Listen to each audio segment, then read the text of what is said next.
nós temos também o Marcos Braga. Marcos Braga, ele é sócio do Marcelo Braga. O Marcelo Braga e o Marcos Braga têm uma experiência enorme em rádio, Mix FM, muita coisa que eles fizeram lá. E o Marcos Braga e o Marcelo Braga hoje estão numa produtora que faz programas de rádio customizados. Uma coisa que está chamando a atenção é que ele vai falar sobre a experiência da Rádio Tang e da Rádio Coca-Cola.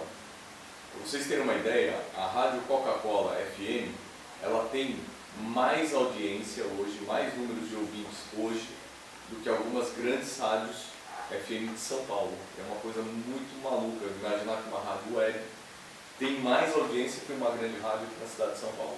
Ele vai contar um pouco sobre isso e também como falar, né? A Rádio Tang pega muita criança, pré-adolescente, Rádio Coca-Cola, o público principal é pré-adolescente e adolescente. Então também vai falar sobre essa linguagem bem interessante.